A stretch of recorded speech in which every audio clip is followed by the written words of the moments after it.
Hello friends, welcome to Maurya एफ्ट classes. Friends, अब तक जीएसटी में जो टैक्स पेमेंट हम करते थे, आउटपुट टैक्स लायबिलिटी निकालते थे, इनपुट टैक्स क्रेडिट को हम अपने जीएसटीआर 2B में देखते थे और अपने बुक्स ऑफ अकाउंट से अपने इनवर्ट सप्लाई को मिलाते थे और उसमें क्या टैक्स हमने पेमेंट किया उसे भी हम देखते थे। इन सारे अमाउंट को देखने के बाद हम नेट टैक्स लायबिलिटी निकाल करके पेमेंट करते थे और साथ में रूल 36(4) को भी हम फॉलो करते थे, जिसमें कि आईटीसी केवल 5% की रेस्ट्रिक्शंस लगाई गई है। जो इनवाइसेस आपके सप्लायर ने अपलोड नहीं किए उस पर 5% की आईटीसी आप अवेल करेंगे।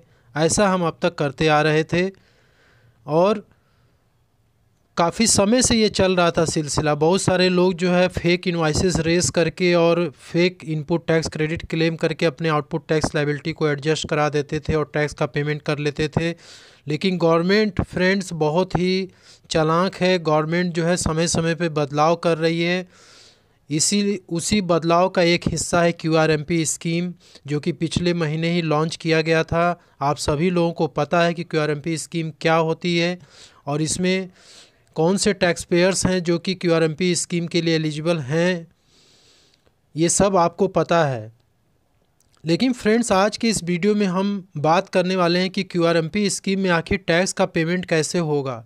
क्या जो हम पहले करते आ रहे थे, क्या वही प्रोसेस हम फॉलो करेंगे, क्या वही मेथड अप्लाई करेंगे QRMP स्कीम में भी टैक्स पेमेंट करने के लिए, या कुछ और ही मेथड सजेस्ट किया गया है। क्योंकि जब भी कोई नई स्कीम लॉन्च की जाती है तो उसके प्रोज और कॉन्स दोनों आते हैं साथ में, और QRMP स्कीम के भी कुछ प्रोज और कॉन्स हैं, जिसमें कि एक है टैक्स का पेमेंट, जो कि पिछले सेल्फ असेसमेंट टैक्स से थोड़ा हट करके है, जो कि आज हम इस वीडियो में डिस्कशन करने वाले हैं फ्रेंड्स।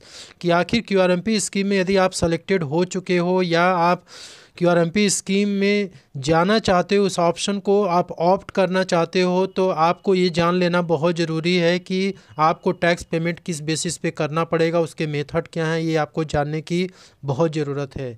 सो फ्रेंड्स, आज के इस वीडियो में हम इसी बारे में चर्चा करने वाले हैं। बने रहिए आप इस वीडियो में, और यदि आप इस चैनल पर नए हैं तो आप इस चैनल को सब्सक्राइब ज़रूर करें। और फ्रेंड्स, कमेंट बॉक्स में वीडियो से रिलेटेड यदि कोई भी आपको क्वेरीज है तो आप ज़रूर लिख करके बताएं, ताकि हम आपके क्वेरीज को सॉल्व कर सकें। फ्रेंड्स, चलिए हम आगे बढ़ते हैं और डिस्कशन करते हैं कि QRMP स्कीम में टैक्स का पेमेंट कैसे होगा। सबसे पहले फ्रेंड्स, टैक्स का पेमेंट करने से पहले हम ये जान लेते हैं कि QRMP स्कीम में ऐसे कौन से टैक्स पेयर्स हैं जिन्हें कि बाय डिफ़ॉल्ट माइग्रेशन मिला है, यानी कि उनका जो GSTIN नंबर है वो ऑटोमेटिक जो है QRMP स्कीम के लिए सेलेक्टेड हो चुका है।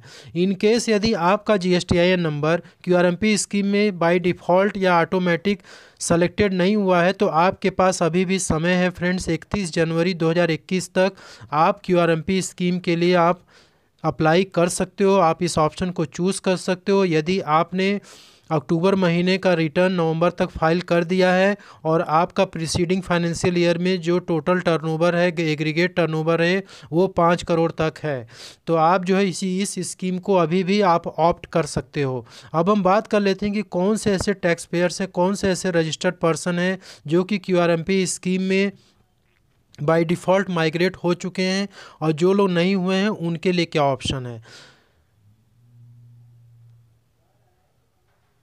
फ्रेंड्स, इसमें है डीम्ड ऑप्शन। डीम्ड ऑप्शन का मतलब ये होता है कि आपने कुछ भी नहीं किया, आपका GSTIN नंबर जो है बाय डिफ़ॉल्ट जो है सेलेक्ट हो चुका है QRMP स्कीम के लिए। इसको डीम्ड ऑप्शन बोलते हैं। फ्रेंड्स, जिनका एनुअल टर्नओवर, जिस रजिस्टर्ड पर्सन का एनुअल टर्नओवर 1.5 करोड़ रुपए तक था करेंट फाइनेंशियल ईयर में, या प्रीसीडिंग फाइनेंशियल ईयर में भी 1.5 करोड़ तक था, ठीक है।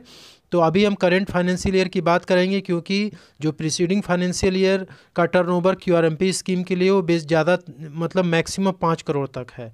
तो हम करेंट फाइनेंशियल ईयर में ऐसे टैक्स पेयर्स का जिनका टर्नओवर 1.5 करोड़ तक है और उन्होंने अपना GSTR1 क्वार्टरली फाइल किया है।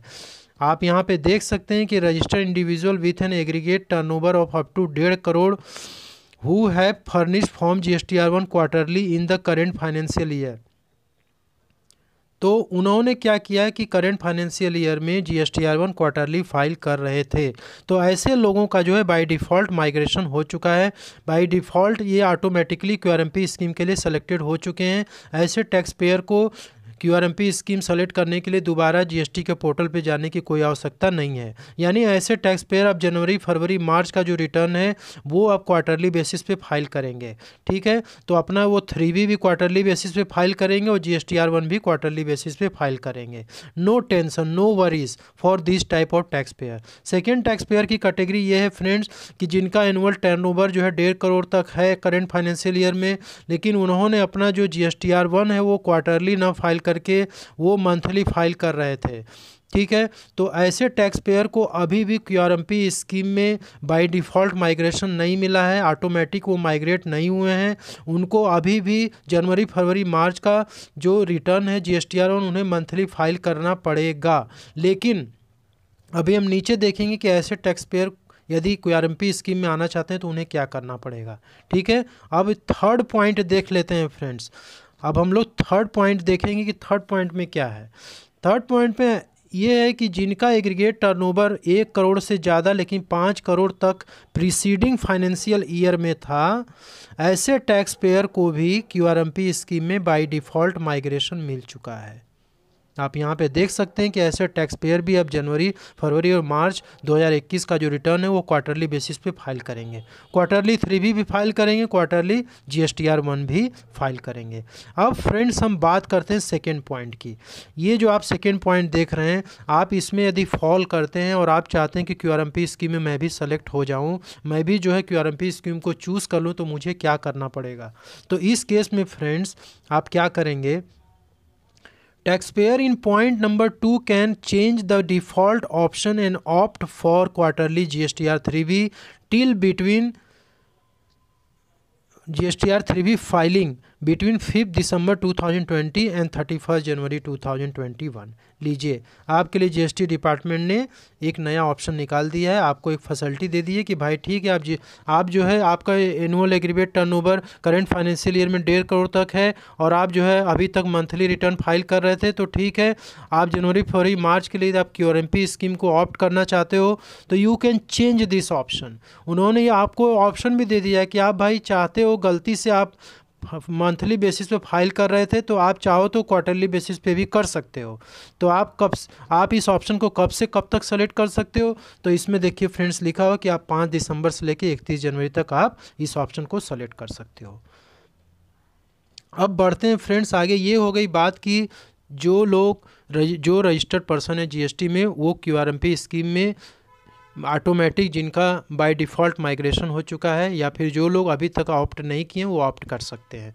अब हम बात करते हैं कि जो टैक्स पेयर्स QRMP स्कीम को सेलेक्ट कर चुके हैं या जिनका डिफ़ॉल्ट माइग्रेशन हो चुका है, अब वो क्वार्टरली बेसिस पे तो रिटर्न तो फाइल करेंगे, लेकिन वो टैक्स पेमेंट कैसे करेंगे।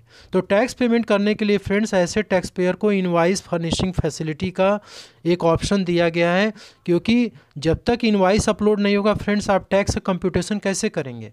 तो आपका जो सप्लायर वो भी इनवॉइस अपलोड करेगा और आप भी इनवॉइस अपलोड करेंगे यदि आप B2B सप्लाई करते हैं तो आप करेंगे कैसे, क्योंकि GSTR1 तो आपको क्वार्टरली बेसिस पे फाइल करना है। तो इसके लिए GST डिपार्टमेंट ने इनवॉइस फर्निशिंग फैसिलिटी निकाल दिया, आप यहाँ पे देख सकते हैं। तो इनवॉइस फर्निशिंग फैसिलिटी का यूज़ करके अब आप 1 जनवरी से जो भी आप रिसीव कर रहे हैं आपका सप्लायर इनवॉइस फर्निशिंग फैसिलिटी का यूज़ करके वो आपको आपका इनवॉइस जो है अपलोड कर देगा और आप उस इनवॉइस को बेसिस पे GSTR 2B में जो भी ITC आपकी अवेलेबल है उसको क्लेम करके आप टैक्स लायबिलिटी अपनी निकाल सकते हो। ठीक है, इसी प्रकार से आप भी यदि किसी को B2B सप्लाई किए हो तो आप भी इनवॉइस फर्निशिंग फैसिलिटी का इस्तेमाल करके फ्रेंड्स आप भी जो है अपने इनवॉइसेस को अपलोड कर सकते हो, ताकि आपका भी सप्लायर जो है GSTR 2B में ITC को क्लेम कर सके। अच्छा, इनवॉइस फर्निशिंग फैसिलिटी के लिए आपको ध्यान देने की ज़रूरत है। यहाँ पे देख सकते हैं जिसका टर्नओवर 1.5 करोड़ तक है वही इस IFF का यूज़ कर सकता है, अदरवाइज़ जिसका 1.5 करोड़ के ऊपर यदि टर्नओवर है वो IFF का यूज़ नहीं करेगा, फिर अब उसको GSTR 1 का ही यूज़ करना पड़ेगा। सो फ्रेंड्स, ये है इनवॉइस फर्निशिंग फैसिलिटी, जिसके बेसिस पे कि आप अपने इनवॉइसेस को हर महीने अपलोड करेंगे। बढ़ते हैं आगे फ्रेंड्स। अब मंथली पेमेंट आप कैसे करेंगे टैक्स का सवाल देखिए अभी ये होता है। अभी तक तो बात हो गई कि कौन कौन से टैक्स पेयर जीएसटी में क्यूआरएमपी स्कीम में रजिस्टर्ड हो चुके हैं, ऑप्शन में बाय डिफ़ॉल्ट ऑटोमेटिक जो है सेलेक्ट हो चुके हैं, और वो टैक्स पेयर जो है अब वो इनवाइस अपना कैसे अपलोड करेंगे, तो इनवाइस फर्निशिंग फैसिलिटी से अपलोड करेंगे।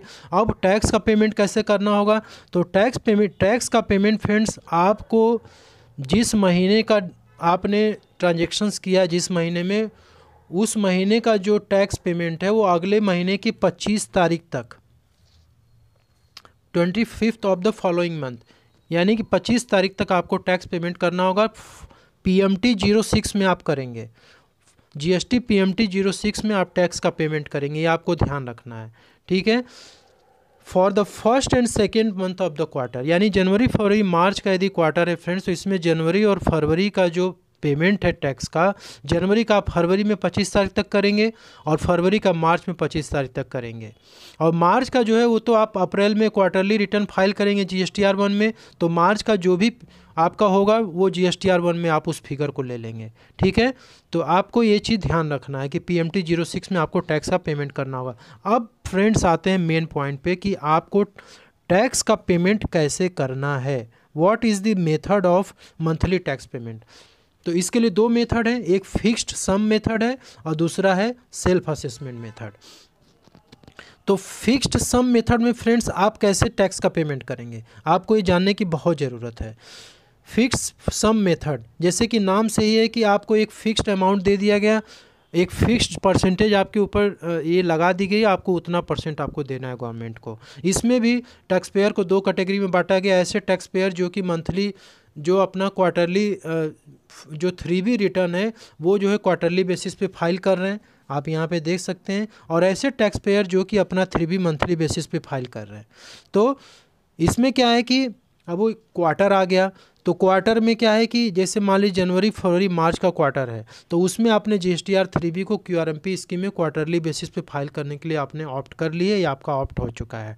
तो उस केस में आपका टैक्स पेमेंट जो होगा फ्रेंड्स वो 35% of the tax paid in cash in the preceding quarter, यानी कि प्रीसीडिंग क्वार्टर में, जैसे लेट्स से दैट कि आप जनवरी फरवरी मार्च का आपका क्वार्टर है, फिर अप्रैल मई जून का है, तो अप्रैल और मई में आप टैक्स का पेमेंट कैसे करेंगे, सवाल यहाँ पे उठता है। तो अप्रैल और मई का जो टैक्स पेमेंट होगा वो जनवरी फरवरी मार्च के क्वार्टर का टोटल जितना भी टैक्स पेमेंट आपने किया है उसका 35% आप जो है आगे जो है अप्रैल और मई में पेमेंट करेंगे। सिमिलरली यदि आपने QRMP स्कीम चूज़ नहीं किया, आप मंथली बेसिस पे ही GSTR 3B अपना फाइल करने के लिए आप चूज़ कर लिए हो, तो उस केस में क्या होगा, उस केस में आपको टैक्स पेमेंट कैसे करना होगा, तो 100% of the tax paid in cash in the last month of the immediately preceding quarter, यानी कि लास्ट मंथ यानी जनवरी फरवरी मार्च, तो इसका मार्च जो है लास्ट मंथ है, तो लास्ट मंथ में जो भी आपने टैक्स पे किया है उस पूरा 100% of the tax paid in cash, यानी मार्च में जो भी आपने टैक्स पे किया उसका 100% आप जो है अप्रैल और मई के महीने में आप पेमेंट करेंगे।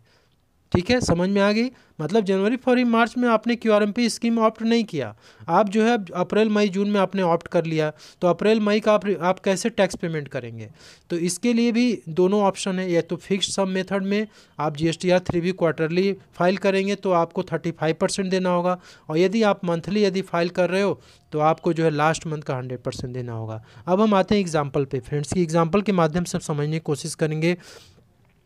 जैसे GSTR 3B January to March, January 2021 to March 2021 का आपको GSTR 3B फाइल करनी है, तो आप क्वार्टरली बेसिस पे फाइल कर रहे हैं। तो मैंने थोड़ी देर पहले बताया कि tax paid in cash during January to March 2021, यानी जनवरी से लेकर मार्च तक आपने जो भी टैक्स पे किया है, आप नीचे आइए देखिए, इसमें CGST आपने पे किया 10,000 रुपये, SGST 10,000, IGST 20,000, शेष है 3,000।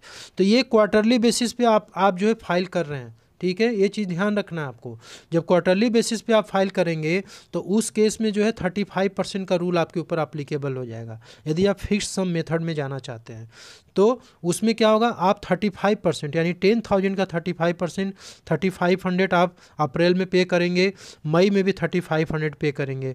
फिर इसके बाद SGST भी आप उसी तरह पे करेंगे, IGST भी आप उसी तरह पे करेंगे और शेष जो होगा आप उसी तरीके से पे करेंगे। आप यहाँ पे देख सकते हैं कि tax required to be paid in each April and मई।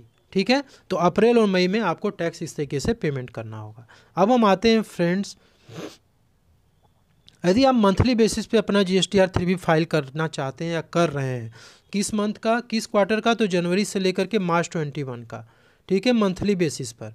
तो इसमें अब आप टैक्स का पेमेंट कैसे करें, तो मैंने थोड़ी देर पहले बताया कि आपका मार्च का महीना जो है, जनवरी से लेकर मार्च तक, मार्च आपका एंड मंथ है इस क्वार्टर का, तो मार्च के महीने में जो आपने टैक्स पेमेंट किया है, जैसे CGST आपने 3000 दिया, SGST 3000 दिया, IGST 5000 दिया, तो इस पर आप 100% यानी कि अप्रैल महीने में भी 3000 देंगे और मई महीने में भी 3000 देंगे।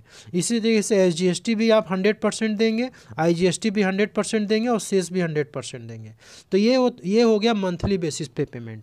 इसी तरीके से फ्रेंड्स, यदि आप मंथली GSTR 3B अपना फाइल कर चुके हैं दिसंबर तक, क्योंकि दिसंबर तक तो QRMP स्कीम आया नहीं था, तो दिसंबर तक आपने मंथली बेसिस फाइल किया। अब सवाल ये उठता है कि जनवरी और फरवरी में आप टैक्स का पेमेंट कैसे करेंगे। तो अब ये दूसरा वाला जो ऑप्शन है, इसके बेसिस पे आप कर सकते हैं, यानी दिसंबर में जो आपने टैक्स का पेमेंट करी है उसका 100% आप चाहें तो जनवरी महीने में, फरवरी महीने में कर सकते हैं। ठीक है, 35% का जो रूल है वो QRMP स्कीम आने के बाद आया है, फिक्स सम मेथड। ठीक है, क्योंकि QRMP स्कीम में ही आप क्वार्टरली बेसिस पे 3B फाइल करेंगे, तो उस केस में 35% वाला आप जो है मेथड फॉलो करेंगे। लेकिन मंथली बेसिस पे यदि आप 3B फाइल कर रहे हो शुरू से ही, तो अब आप QRMP स्कीम में आ गए जनवरी से, तो जनवरी में आप फरवरी में कैसे टैक्स पेमेंट करोगे, तो दिसंबर महीने का जो भी टैक्स पेमेंट आपने किया उसका 100% आप ले लोगे, या फिर सेल्फ असेसमेंट बेसिस पे आप टैक्स पेमेंट करोगे। आते हैं सेल्फ असेसमेंट। तो सेल्फ असेसमेंट में फ्रेंड्स कुछ नहीं है, जैसे आप पहले टैक्स पे करते थे वैसे ही आप इसमें पे करोगे। आपको क्या करना है कि आप अपना आउटपुट टैक्स लायबिलिटी निकाल लीजिए, आपने जो इनपुट पे टैक्स पे किया अपने बुक्स ऑफ अकाउंट में देख लीजिए, और जो आपकी ITC इलेक्ट्रॉनिक क्रेडिट लेजर में मौजूद है उससे आप देख लीजिए। देखने के बाद आप अपनी नेट टैक्स लायबिलिटी आप मैनुअली कैलकुलेट कर लीजिए। ठीक है, मैनुअली बेसिस पे आप कैलकुलेट कर लीजिए। फॉर्म GST 6 में आप जो है उसको फीड करके डेटा आप जनवरी और फरवरी का टैक्स पेमेंट कर सकते हैं, लेकिन आपको मैनुअली करना पड़ेगा, क्योंकि यहाँ पे अब ऑटोमेटिक कोई चीज़ कैलकुलेट नहीं होगा। आपको मंथली जो है टैक्स का पेमेंट कैलकुलेट करने के बाद ही आपको करना पड़ेगा, ये चीज़ आपको ध्यान रखनी है। ठीक है, तो अब जो ITC है वो आप GSTR 2B में फिगर देख करके आप ITC अवेल करेंगे। इस चीज़ का आपको ध्यान रखना है, क्योंकि अब जो ITC क्लेम का जो रूल है वो थोड़ी सी चेंज हो चुकी है, क्योंकि आपको पता है कि 1 जनवरी 2021 से 5% की ITC आपको मिलेगी उन इनवाइसेस पे जो कि आपके सप्लायर्स ने अपलोड नहीं कर रखे हैं। ठीक है, तो आपको अपने बुक्स ऑफ अकाउंट्स में जो इनपुट टैक्स है उसके बेसिस पे ITC आप क्लेम नहीं कर सकते हैं। आपके GSTR 2B में जो एलिजिबल ITC है वो और प्लस 5%, ये चीज़ आपको ध्यान रखना होगा। तो सेल्फ असेसमेंट बेसिस पे भी आप कर सकते हो और फिक्स सम मेथड में भी कर सकते हो। फिक्स सम मेथड में आपको 2 ऑप्शन है, वो चीज़ आपको ध्यान रखना है कि 35% वाला मेथड और एक है 100% वाला मेथड। तो फ्रेंड्स आपको जो है कैलकुलेशन करनी पड़ेगी। ऐसा नहीं कि मैं बता रहा हूँ तो इस बेसिस को फॉलो करके आप जो है अपना टैक्स का पेमेंट करने लगेंगे, नहीं। आपको यदि आप अपने प्रोफेशनल से काम करा रहे हैं तो आप कैलकुलेट करा के देखिएगा कि आपको किस में फ़ायदा ज़्यादा है, क्या सेल्फ असेसमेंट में ज़्यादा है, या फिर आपको 35% में ज़्यादा फ़ायदा मिल रहा है, या आपको 100% वाले मिल रहा है। तो आपको कैलकुलेट करके ही सारा काम करना पड़ेगा।